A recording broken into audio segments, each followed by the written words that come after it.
this also came up because more and more agencies are going to video for continuing education. So to answer your question, no, other than my time, but that's fine. It's to offer for the licensees, and then it can be used in other areas.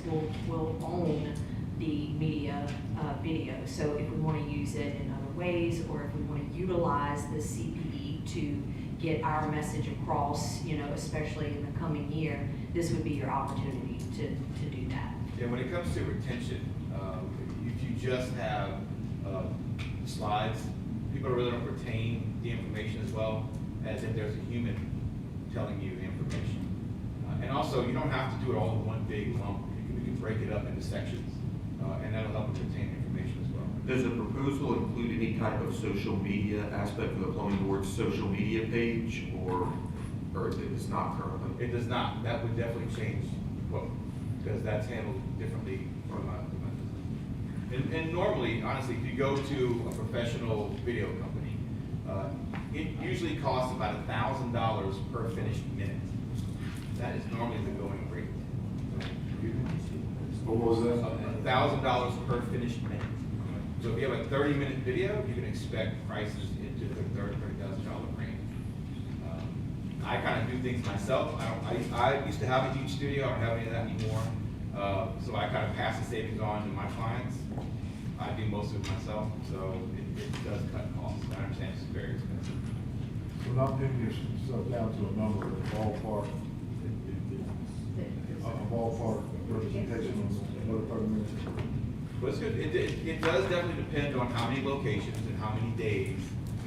So I could definitely, normally if I don't know exactly all the parameters, it's a higher bid. As just with plumbing too, you don't know everything, sometimes you have to go a little higher bid. So depending on where I'm going, how many different days, if I'm using Miss Louisiana, we got a shoot date for her, that'll determine the price of it. But I think it's somewhere around 12 to 14,000. Ms. Ashley, I got a question for you, if I may. Do you see this also being a device for us to be able to use as a board to educate maybe the legislative entities and other folks around the state, not only with just CPE? I do, and just to give you a little background, I have seen videos that Mr. White has completed. I know that some of you have also seen those videos. And just to give a background, those videos, if I could, Mr. Terry had a commercial film for himself, or his business rather, and essentially what it did, it was a pretty cool video. It kind of shoots in and out of past history and plumbing, and it kind of tied everything in together. I do see this as a mechanism. We can change the way that we speak to people. We don't have to do a PowerPoint and tell everybody, every board member's name, every region. There are other ways to touch people, and it is, I think that the way that we do it now, we're not reaching people. They're falling asleep, or maybe the instructors don't have the right information, because that's the other thing. You're reliant on, and all of your instructors are great, but they all instruct differently. They all view the law differently, and this is your opportunity to change that. And so yes, I could certainly see you using it. Now, again, it is based on travel. Maybe some of you don't want to be on the video. Maybe some of you do. Maybe we film each of you talking in one space. This is just based on he and I's discussion about the possibility of traveling to your location, because I think what happens is that they think that we're just in residential homes. I think that's the way that we're looked at at the Capitol, and while we are, and while that is an important part of plumbing, there's so much more, and each of you is a reflection of that. That's why you're voted onto this board. And people have, since I've met Mr. Terry, the education I've had in plumbing has been huge. I had no idea what you guys dealt with. Gas, disease, all of these things have come to light to me.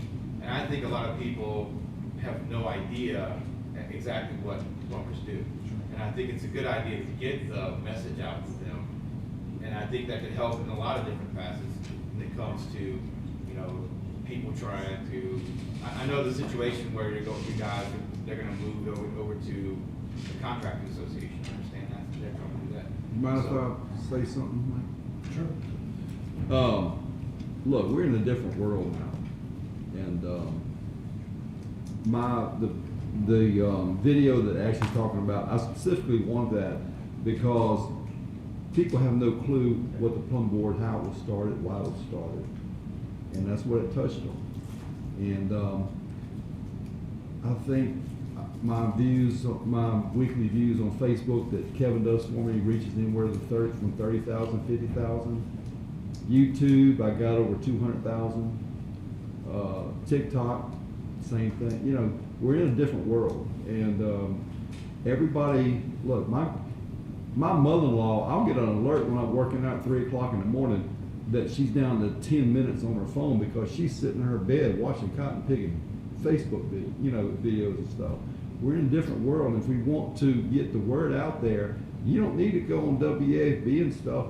You just got to get on social media and all kinds of forums. And actually, if we own that video, there's no reason we can't post that video when we want to. I actually had a question, Mr. Giglio. To my understanding, yes, we would own that video and be able to use it as we please. But you had made mention about social media, and I know you had kind of commented on it. So I was kind of wondering what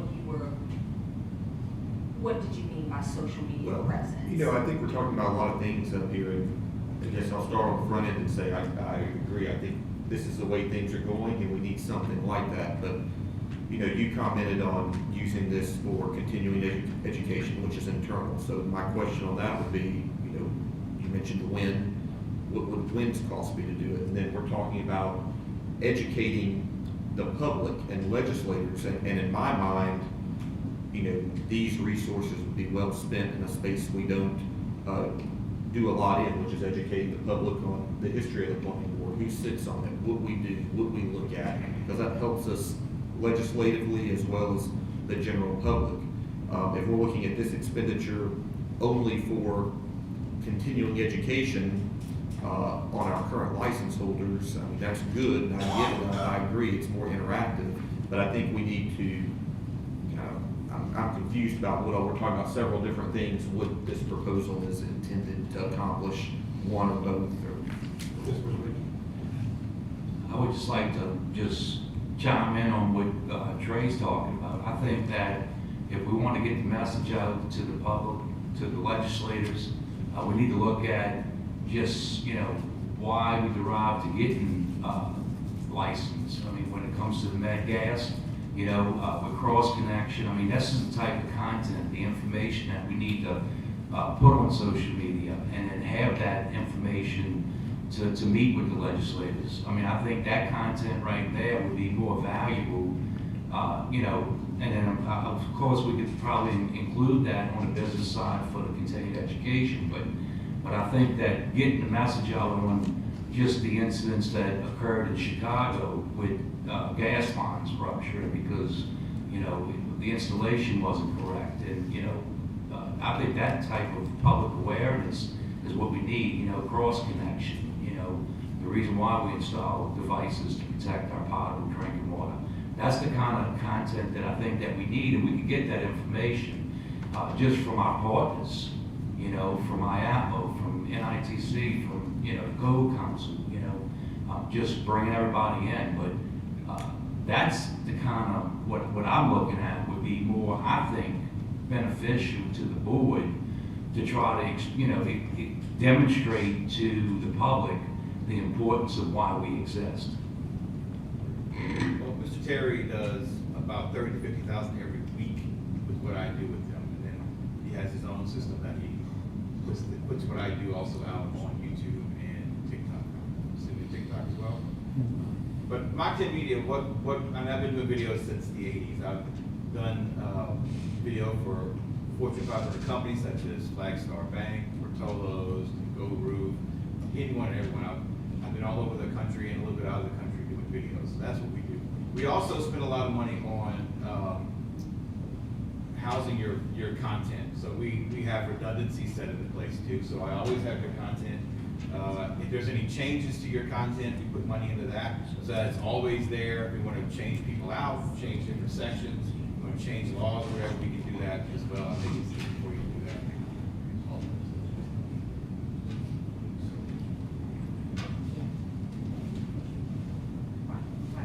Well, it sounds like we want two different things. It sounds like we want one thing for CE and then something else to educate the public. And that might be. And there's no reason we can't do that. No, and maybe that's probably a little bit of my fault because I did not show the video that was given, but that was the envision, right? Not the PowerPoint anymore. But there's no reason that we can't pivot it to, be geared more towards the public and why we're here and why we're important, but there's no reason why we can't use that same video in CPE. I don't think it was ever suggested, that each of you sit down and say, master plumber is that was never, and I apologize, I should have probably shown the clip to better assist with that. Well, I had raised the question when I saw the script, we're not voting on a final script, guys. This is just an example. So I think Terry's point and Ricky's point is very well taken, that this script could use some real life practical explanation of why this is so important, why this board is important, why the regulation of plumbing and gas fitting is so important. I do think, I thought one of the things I said to Ashley is, would be the starting smaller and then maybe getting bigger would be a way for you guys to see a product, see how it works, decide if you like the product, and then maybe decide to enhance it. And you could release different parts in different ways once you do that. But that's something for y'all to consider in new business. I think this is just a chance if anyone has any questions. This is just part of the email that I sent. Yeah. This is just an opportunity, if anybody has any specific additional questions for the presenter, and then in new business, you guys can talk about viability of whether you want to expend funds to do this. When Kevin puts together a script, he plugs in pictures to go along with it, to flashback, he's real good at it, what he does. And, but like I said, I think it's obvious that we want two different things, which is cool. We want something for CPE and we want something to advise the public. We'll take that all into consideration in our business. Thank you for your presentation. Thank you for having me.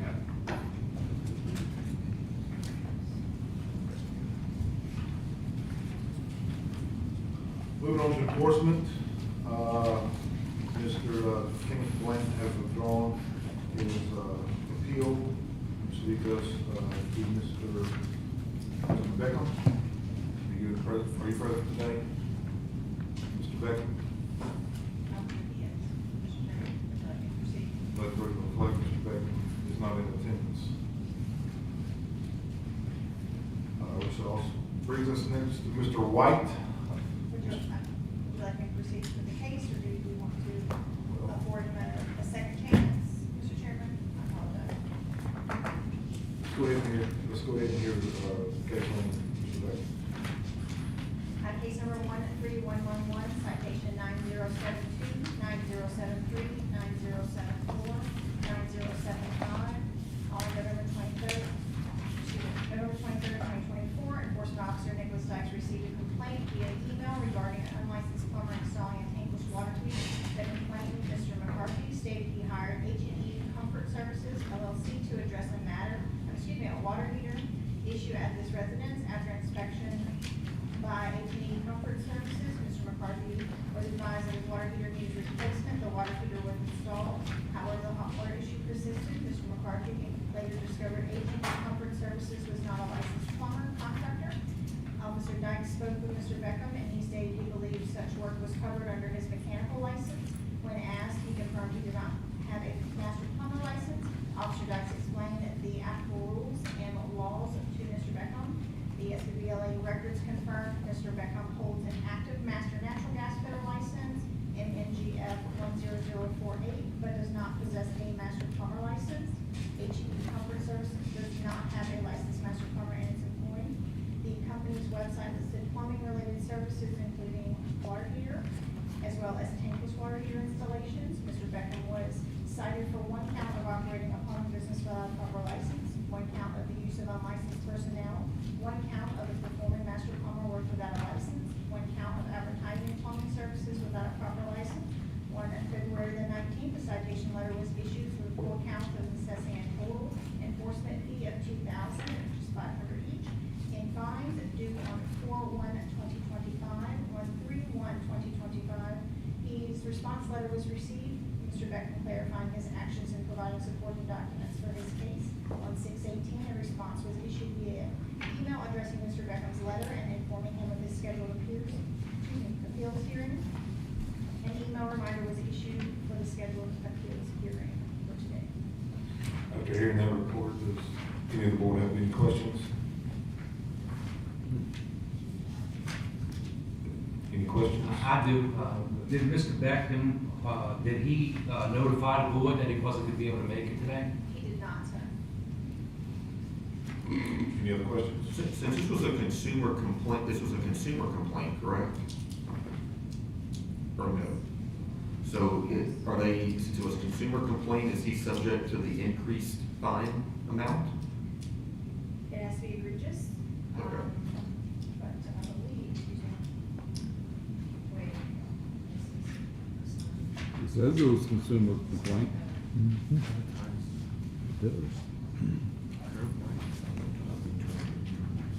Yes, it was a consumer complaint, I'm sorry, Mr. McCarthy, yes. It definitely was a consumer complaint, and the executive director exercised discretion to not impose that's the most severe penalty, but instead just to enforce the enforcement fees for the normal fines, I guess, because of the determination that while the work was substandard, and that he did offer some explanation for his belief that he could install these himself. Make a motion to deny the appeal. Second. I have a motion and a second. All those in favor say aye. Aye. All those opposed, nay. Ayes have it. Mr. Chairman, if I could, for the record, I just want to make sure that you all are aware that we do not impose $5,000 fines within our office unless the board moves on that. So I don't make that decision. They go out at the baseline, and that's Correct. by pay. Yes, okay. Well, can the You all are board, looking at me like can the board move on that now? I mean, the board could make that decision, but I it mean, was. the reason I say that, this dude has a website, you're not gonna tell me this is the first time he did this. And, he can make whatever excuses he wants. And, I mean, I think if we can do that, I think we should. Mr. Chairman, Yes, ma'am. if I may reflect, he is stating that he has a mechanical license through LSOEC.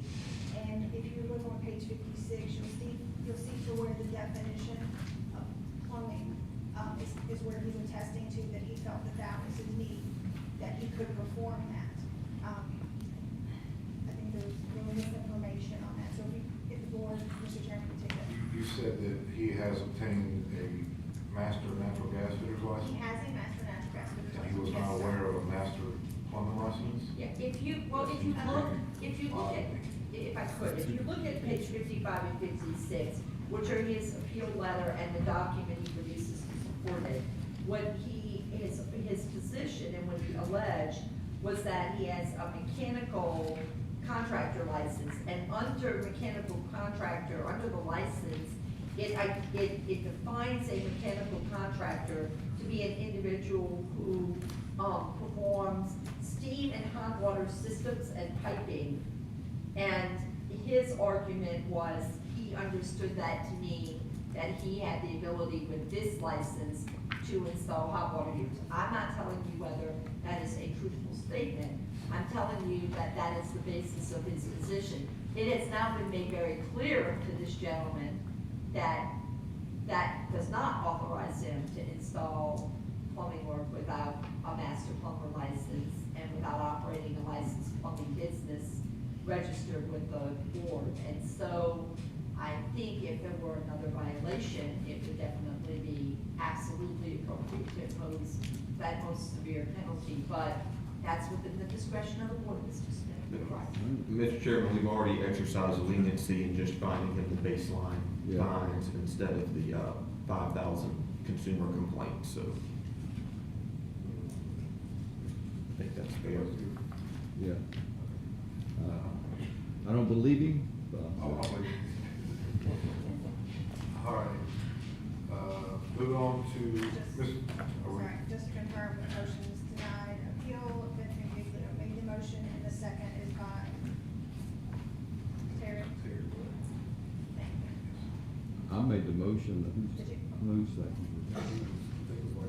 Vice I made the President. motion. Okay, that's, okay, yeah. Yes, moving All right. Everybody's good? on. All right, moving on to Mr. Kirk White. Mr. White, are you present today? Let the record reflect, Mr. White is not present today. Go ahead and read the report. Case number 11378, citation 9131, on March the 3rd, 2025, enforcement officer Nicholas Dykes wrote an advertisement on social media for Old Man Mill Hammond Repair and Maintenance LLC, offering plumbing services without displaying license information prompting an investigation. A search of the Louisiana Secretary of State website confirmed that the business address owner is Kirk White.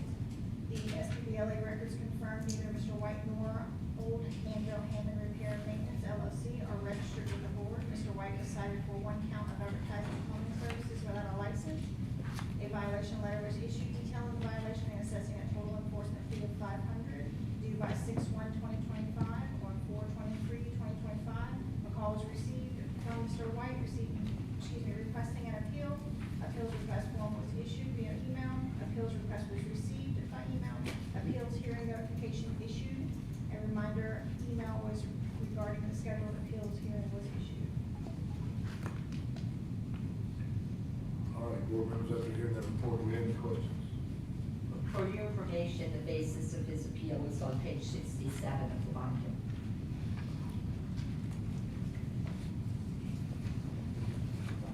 Looks like Mr. White admits in his appeal request that he performed repairs that require a license, such as replacing a garbage disposal, which we know is pregnancy of a trap. So based on that, I would make a motion to deny this appeal. Second. We have a motion to deny the appeal by Trey. We have a second by Terry Smith. All those in favor say aye. Aye. All those opposed, nay. Ayes have it. Diane, did you get that? Yes, you're denying the appeal by Mr. Benson Giglio. I'll confirm the second. The second is from Mr. Right there.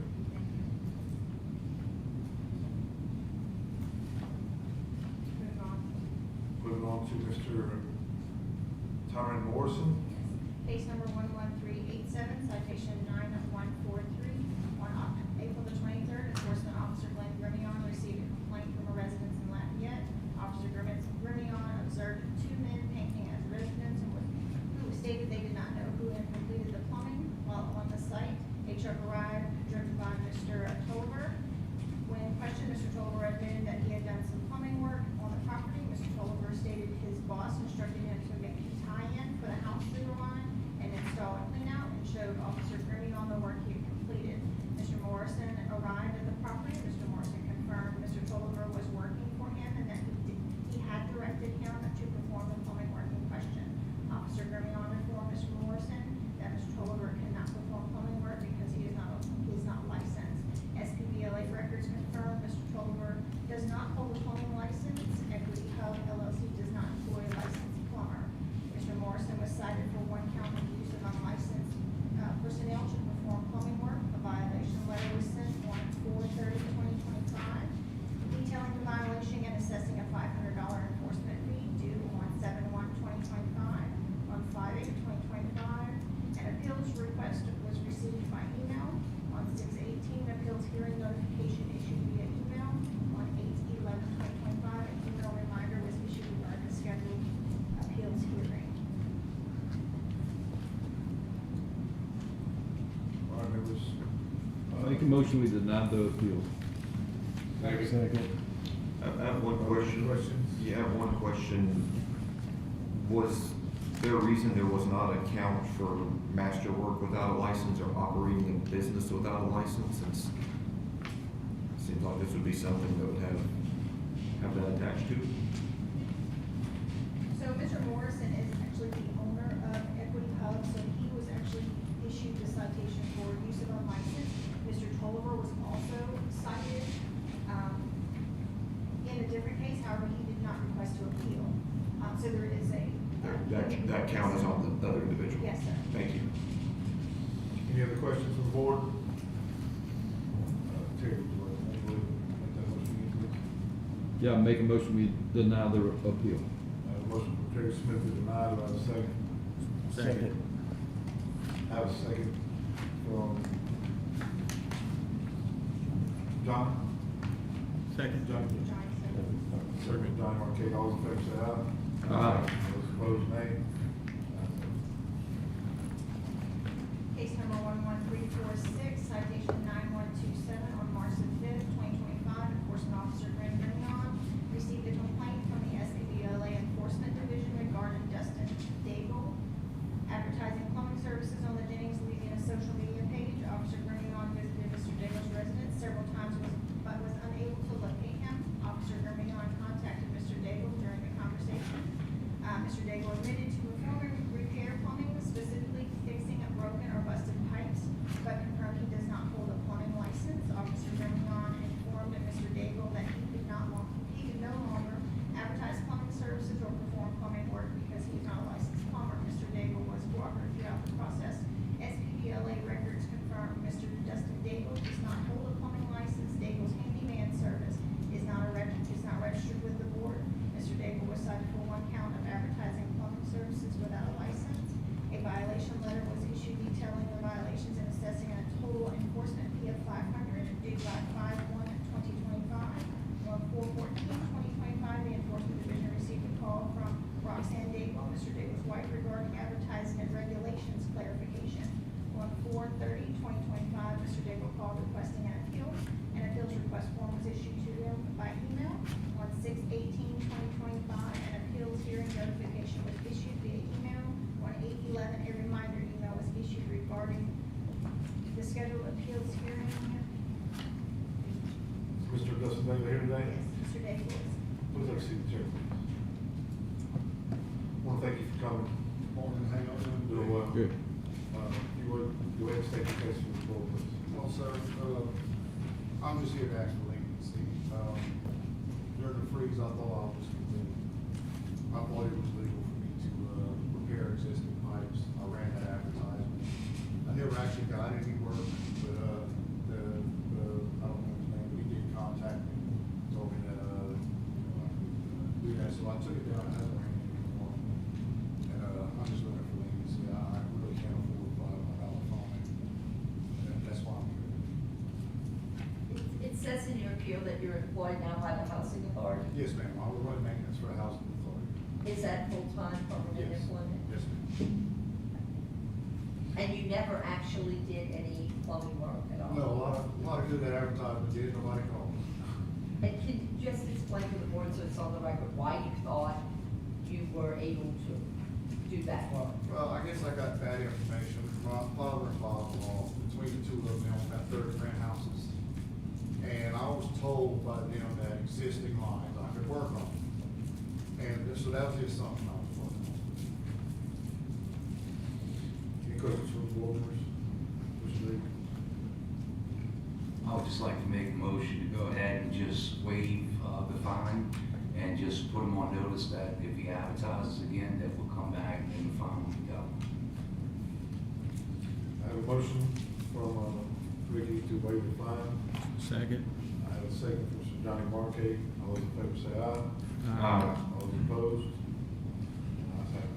Appreciate it, John. Thank you.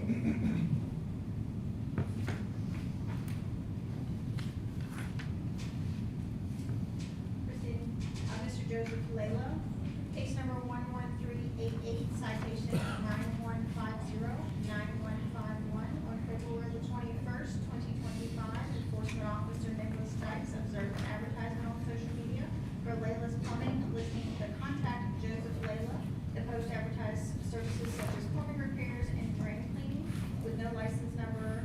legislative prompting and investigation. SPBLA records confirmed that Mr. Lele is registered with the SPBLA as an apprentice, APP 18608. Mr. Lele is listed as employed by the Pipe Wizard LLC. Lele's phone is not registered with the board. The phone number on the advertising matches Mr. Lele's phone number on record. Mr. Lele was cited for 1 count of advertising plumbing services without a license and 1 count of operating a plumbing business without a license. On 3/12/2025, a violations letter was issued detailing the violation and assessing a total enforcement fee of $1,500 per violation due by 5/1/2025. On 5/1/2025, the enforcement division received a call from Mr. Lele stating that the violation fee was steep. Division staff reviewed appeal options, payment plan possibilities. Mr. Lele requested to appeal. Appeals request form was sent to his email. On 5/5/2025, an appeal request and response letter was received by email. 6/1/2025, an appeals hearing notification was issued via email. On 8/11/2025, a reminder email was issued regarding the scheduled appeals hearing. Board members, Mr. Lele is present. Members of the board, his appeal letter is on page 109 of the binder.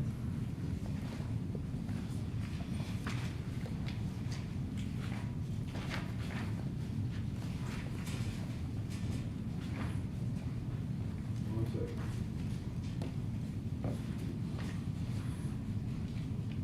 All right, Ms. Lele, thank you for being here today. Go ahead and state your case for the board, please. I was honestly just unaware. I didn't know that was a problem, but I'm trying to do it the right way. You know, get my apprentice license, so I'm just a little nervous. Got a couple of questions for you. He has an apprentice, you are an apprentice now, working in the plumbing field? Yeah, I've had it for over a year, the license. Okay, who you working for? Pipe Wizard, What, excuse me, I'm sorry? Pipe Wizard Plumbing. Okay, yes, sir. So, you had no idea that this was a bad idea? I do know now, but I was unaware, yes. It won't happen anymore. Was Pipe Wizard aware that you were distributing business cards like this? You know, and I didn't get any work off of it either. So you perform no plumbing work? No. My mom, she's the one that posted it online. I was unaware she posted it also. Asking for leniency, please.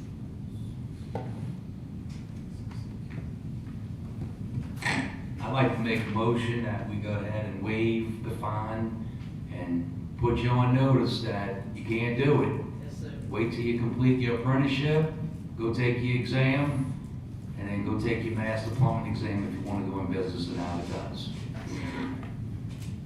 I appreciate that. Thank you. I'll take that in the form of a motion, Mr. Chairman. We have a motion for Ricky Fabra to waive the fine. Do I have a second? Second. I have a second. All those in favor say aye. Aye. All those opposed, nay. Nay. Ayes have it. I'm gonna give you a small piece of advice before you leave us here today. Please do not come before this board again. I got You will not go well. Understand? Okay. Can I ask another question? Yes, please. Is your employer aware that you're here appealing this today? Yeah, he knows. They are, okay. Thank you, sir. Thank you. Mr. Chairman, the next two items, both have withdrawn their appeal and paid their citations, so we can actually skip those. So, no action items, no No action. action items, sir. Which leads us on to committee reports. CPE committee, I'll get a report on that. Get it from here.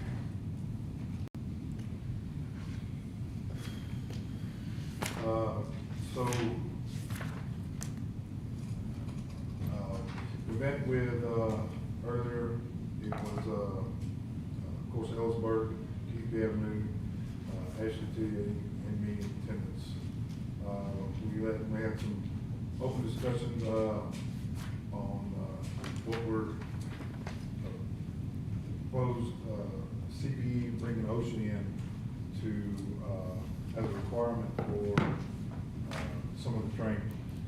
And amongst the discussion in the room, we found that, you know, we do not want to put any kind of burdensome regulations on apprentices and CPE, requiring any kind of OSHA requirements or anything on an apprentice before you take the test. All these avenues just seem like going in the opposite direction of what we initially started with our apprenticeship goals when we made the two paths and did the things.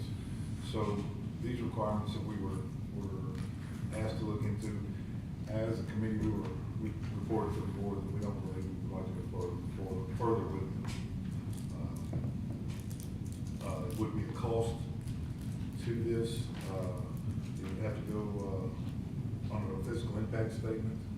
All these things would be a burden to the board, and we just don't feel like with the upcoming things that we have in front of us, this would be a good time to get into all of that. And that's basically what our responsibilities were at the last meeting. I'll entertain any questions at the time that pretty much concludes my report. Are you referring to the OSHA cards? No, the question that was brought before the committee was, there was a safety, should we require apprentices before they have access to a test to prove that they have some kind of OSHA training?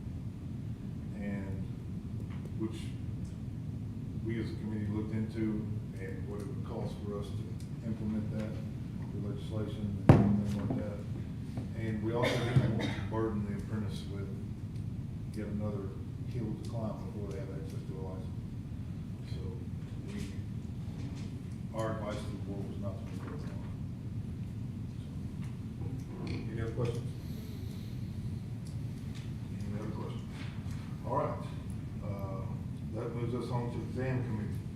The exam committee met on the 29th. It was me, Mr. Tate Causey, Ashley Touye, Mr. Terry Smith. First we started talking about the new journeyman's exam. Our intention is to have that rolled out January 1. Is there anything you'd like to say with that? Yes, sir. I would, based on some of the feedback that we received in committee concerning an isometric drawing along with that practical. And so I'd just like to state on the record that that's already been approved in 2024, and that exam will have an ISO. Yes.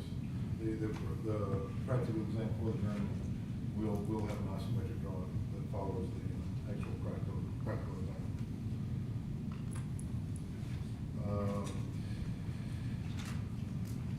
We opened a discussion for potential use of ICC publications for the testing material. We went down a couple of different avenues of this. Jake was real good about looking up some things for us, through statute, different deals like that, at this time, it would not be, it's basically a conflict of interest for us to sell books and require to sell books with some of the board members that we have on board. So we asked not to move further on that item. Yeah, Ashley, do you have something you want to add to that? Just not to open up a rabbit hole, but I do want to present what was brought forth before the board correctly. What it was an opportunity for a code book to be produced, not for the board to sell. I don't know how that situation was going to work, but the request was to allow the book to be used within our exam. So currently, we use ICC specific code books that we've had NITC develop for our exam. And so I just want to make sure if we're reporting it correctly, that it was a request to bring the book into. And so that's how that came about. And so the record is complete. There's a reference in the minutes by Mr. Smith to, that references legal counsel. Ashley did send me the question. I did not, of course, without board authorization, I don't do deep dives and give legal opinions. I would have to have a motion from the board to do that. But I did indicate to her that preliminarily I was very concerned about whether or not this could constitute an ethics violation and might cause some degree of conflict on the part of the PHCC designated individuals on the board. And there are even some, as I told Ashley, there are even some AG opinion letters and ethics opinion letters that indicate that recusal might not even cure the defect.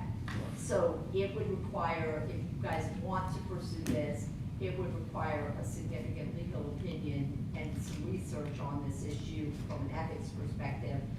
But I have to be frank, without having an actual device, like without there being a document or a book that exists for us to consider, it would be very difficult to get an opinion letter from the Attorney General or the ethics board. They typically would want to see what you're considering selling to determine whether there's substantial economic gain. And I will tell you, the definition for substantial economic benefit is an incredibly narrow, I mean, it is a small fraction. The definition basically says anything that is not what the normal public would get is considered a substantial economic benefit. That is very little.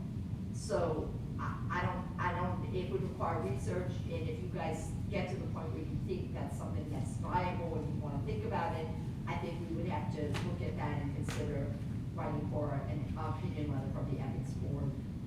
I don't think this is the time to do that when there's no actual document being presented to be used in the exam. It feels premature. Any questions from the board members?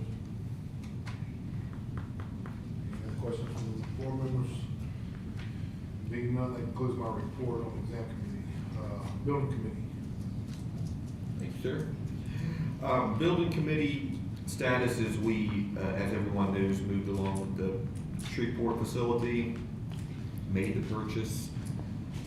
Part of the purchase stipulation was that the roof was replaced to the tune of about $100,000 at the expense of the seller, which is being completed as we speak. Once that is complete, the building committee will reconvene to look at the layout and improvements, including signage on that building, so that it is a fully functional testing center as well as part-time service center on behalf of the plumbing board.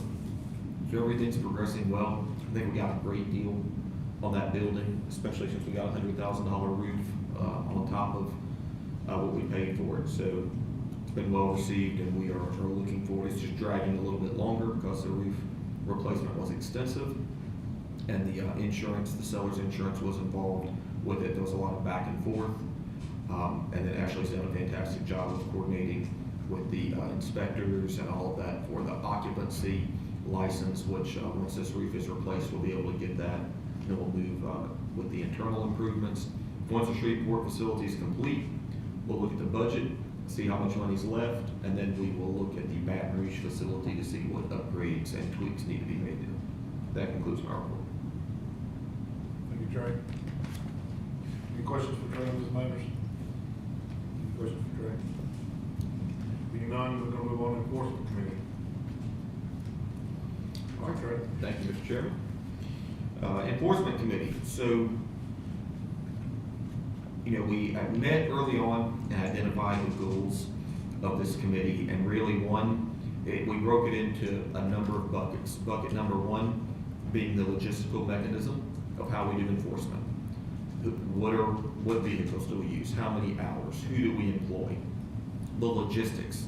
That was bucket number one. Bucket number two is the reporting mechanisms. How do we solicit complaints? How do we gather complaints and initiate investigations? Then bucket number three is really the process of the complaint. So right now we are focused on number one, and that was the focus of our last committee meeting. So Ashley did a fantastic job of compiling a lot of information that is required to go through this process, and we're really looking at everything from a fresh start. And the point we're at now is looking at the vehicles. We've got some information on potentially doing marked lease vehicles through the state leasing program. And then we're also running some numbers on the ideal number of enforcement agents the time, increasing the time that their contracts allow them to use. And we should be meeting, I think we have a meeting set in a few weeks to go over some additional data that's been gathered, and we'll make a determination and recommendation to this board at the next board meeting on vehicles and number of enforcement officers and enforcement officer contracts. And then we do plan on getting into qualifications to be an enforcement officer as well in that next meeting. That's where we're at on enforcement. Any questions from the board for Trey on enforcement? There being none, that closes out committee reports. Now, Chair, will entertain a motion, assuming that you all have time to look at the minutes from the previous meeting. Make a motion to accept the previous minutes. I have a motion from Terry to accept the previous minutes, second by Jake Causey. All those in favor say aye. Aye. All those opposed? None. Moving on to financial reports, Mr. Ricky Fabra. Mr. Chairman, before I read the financial summary, I just want to make a note that the 2 CDs that are expired and the 1 CD that is fixing to expire, we're going to get together with staff, and we're going to look at, now that the building's purchased in Shreveport, and we're going to go ahead and reinvest and get, excuse me, I can't hear me, I talk loud, so I thought I was loud enough, but so we're just gonna make sure that we get with Whitney and staff to try to identify the best interest rates and reinvest those 2 CDs and one that's fixing to expire. With that being said, I'll go ahead and do the read off the summary. Whitney Bank checking account as of July 31st, 2025, $930,309.77. In our Whitney Bank savings account, $582,868.15. Petty cash, $155. The CD due 6/24/2024, $250,000. The CD due 9/27/2024, $100,000. CD due 9/26/2025, $69,000. The amount of interest earned year to date, $2,165.59. And the total assets is $1,934,498.51. So that completes my summary, Mr. Chairman. Thank you, Mr. Ricky. I do want to, for the public, item number 10B was previously dealt with at the meeting before, and that item was already taken care of. Which moves us on to 11, advisory committee, Mr. Joe Maranta. Mr. Chair, we have no advisory report today, thank you. Thank you, Mr. Joe.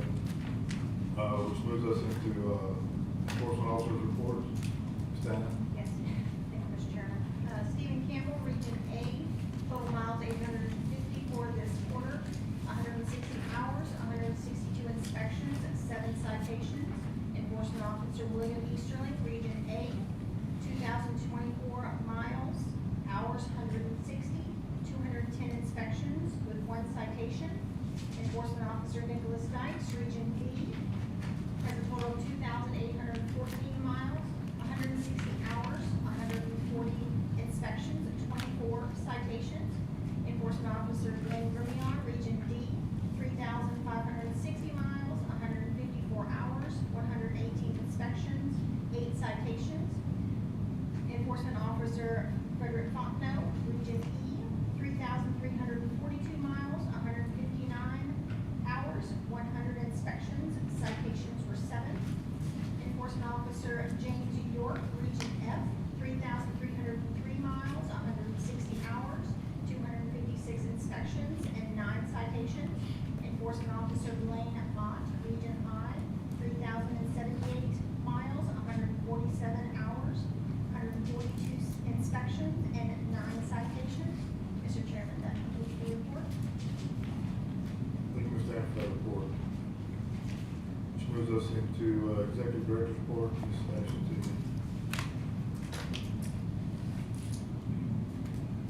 Okay, yes, sir. For this quarter, I have a few things that I want to report to you all on and make you aware of. So essentially, first and foremost, we all know that the 2026 renewal season will officially begin on October 1st.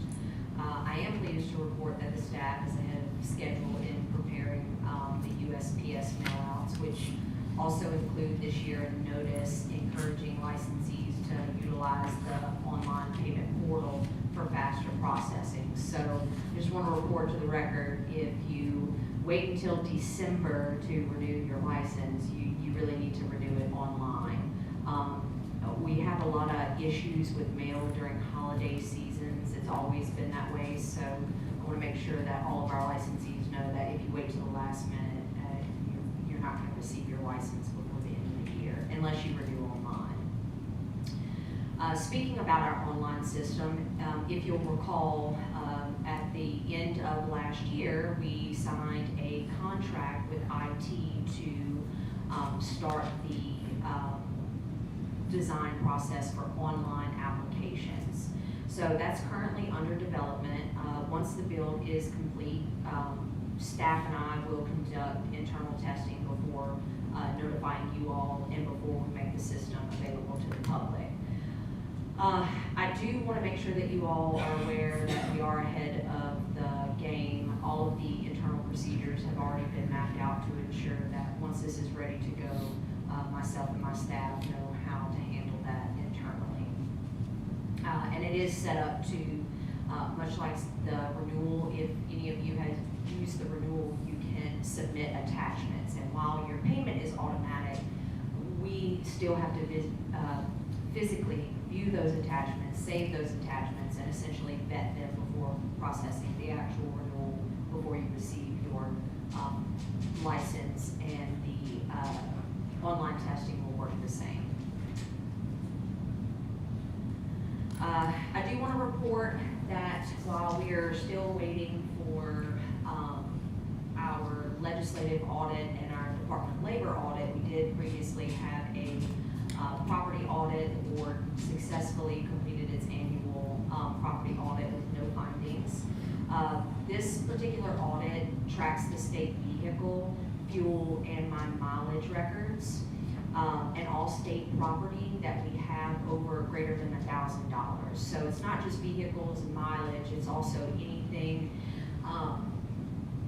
that costs the board over $1,000 has to be tagged and put into the system, which is why we also have a property department. So I say all this to kind of make you all aware that the same will need to be done for Shreveport. So anything that's purchased, equipment-wise, that goes into the Shreveport building will need to be logged and tagged in Louisiana's property system.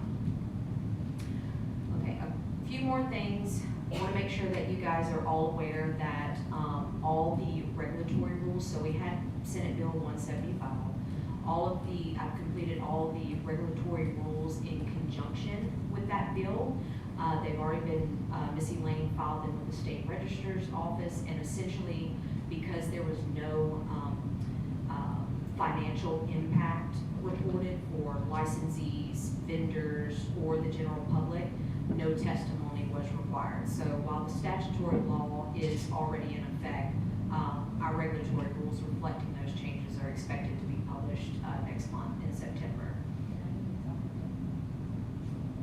Sorry, I'm gonna interrupt just to let you guys know that Elaine Colligan, my paralegal who works with Ashley and really does handle most of the rulemaking just with my review, actually retired on July 31st.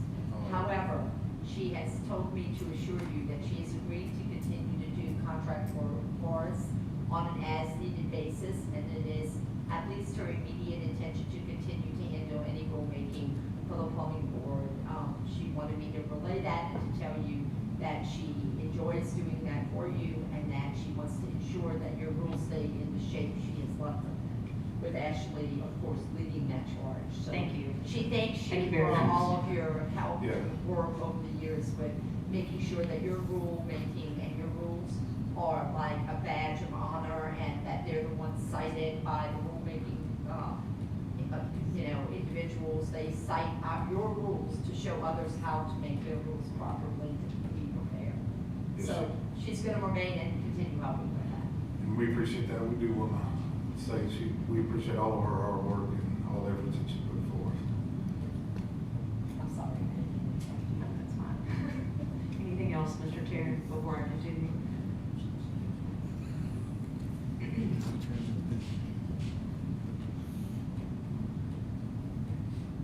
Okay, so moving on past the regulatory rule, thank you, Ms. Julie. I have two more things and then I'll wrap it up. One is the train the trainer. All of the notices and save the dates have went out. You will notice, obviously this year we've had a lot of law changes that affect not just the board itself, but how we operate within the board. So when you received your save the date for board members, I just want to remind you that the new PPM travel policy for the state is that if each of you are domiciled within 40 miles of an event, the board essentially will not be able to pay for a hotel room. If you are domiciled outside of 40 miles, they will, and it is only however many days per the actual convention. So all of you that are over, when you receive your email, which you did yesterday, of what days you're gonna stay, if you are domiciled over 40 days and our Train the Trainer is one event, unless there are circumstances where you would be flying somewhere, then we would be able to purchase one night of stay. So when you respond to that email, if you're over 40 miles, you would want to either state that you would be staying Friday night or Saturday night. And that's not just for you all, that's for staff as well. And then finally, examination scheduling.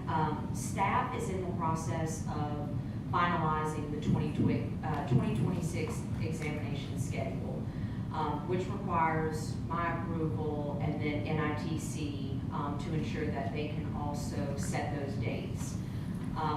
What I am trying to do, and I guess I'm looking for some feedback or confirmation from you all, is that in the previous years, we have only scheduled Shreveport testing in the summertime. And I believe, and I want to make sure I'm not incorrect, I believe that we should still be shooting for summer of this year because I have to get the schedule out next month. So you may be looking at a 2027 full year of testing in Shreveport, but I guess what I'm looking for is confirmation that I should still schedule the 2026 exams in Shreveport for the summer months. Are we not going to, you don't think we'll be ready to expand testing in Shreveport for 26? We test in June. We still haven't received an occupancy permit, and if I were to set dates now, for instance, we're already, I have girls that have 2 seats left for the entire year this year, like we're full. So I have to start scheduling in the next couple of weeks because we can't hold their applications. So my point is if we make a mistake on that, that's gonna be a lot of work around to get in touch with hundreds of people that we've scheduled if we don't make that time. And I think if we do June, July, and August like we've been, that gives us a year roughly to get it done. That's my suggestion, unless you all think that you can get it done quicker. If we get the building ready sooner, can we up those dates? We can certainly add dates, but Okay. I need to go ahead and schedule. So what we can do is go ahead and schedule the summer dates, and then if it's done, we can certainly add the dates. For Train the Trainer, so you're saying the people that come from Shreveport, they can't get 2 nights stay, that it's just 1 night period? That is correct. It is per the actual, we sent you all the law just to make sure and confirm. It's just the way that it is. And it's kind of like when Mr. Trey and Mr. Joyner couldn't stay at the Margaritaville last year. They may have stayed on their own dime, but as far as. I get that, no, I understand, I'm talking about, like, Train that comes from Shreveport, mine comes from Shreveport, No. it's still just 1 night. Yes, sir. It's not an extenuating, as an extenuating circumstance confirmed. I don't make that law, they do, so. No, I get it. So we're breaking the law before? That's how you said it changed. It, Yeah, it did change. Oh, did Yeah. it change? Okay. I was just not gonna answer. Yeah, no, it did that. So going back to the Shreveport test, I understand and agree, so we're not behind the 8 ball for next summer. What about the second half of 26? Should we add testing in October, November, accessibility to testing there? If we do that, you mean October? 26, so I added it, go with what you're saying in the summer and add additional testing after the summer, in the fall of 26. Oh, yes, we could do that, and I would appreciate it if we could stay essentially the same schedule we're doing now, and then if it's done, we can add dates, am I off? No, you're What's right. being added? That's essentially what we're saying. Yeah. Because you're talking about after the summer. After the summer, Yes, correct, absolutely. correct. And if we're done before the summer, you could also add dates if we need them. Okay.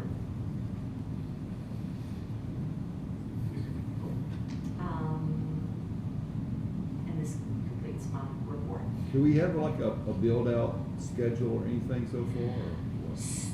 So if I could, Mr. Giglio, so essentially, I've been dealing with all the inspections, and so we passed all of our inspections except for fire, pretty much on a technicality, well, not pretty much on it, it stated that it was a technicality, and it is because we are a state agency and the laws have changed with inspection processing, so what I had to do, or what I'm in the process of, is I have filed our building plans with the state fire marshal. And so essentially, I passed all my inspection. I did have to do some repairs, they were minor. I sent those to you. Some of those I've completed myself. So nothing that required a license though, for the record. Once the fire marshal comes out and does his inspection, the gentleman with the city fire, I can't remember his name, but very nice guy, he said that he would come out, finalize his inspection at the same time. So I'm looking at 3 weeks out from getting scheduled with fire marshal, I'll just make it short. Then I'll be able to file for our occupancy permit, and then I can get gas and water in our name, and then we're good to go. But if we make changes to the building, I want to make sure that you all are aware that we will have to file plans yet again with the fire marshal. So that's kind of my concern, is that the process takes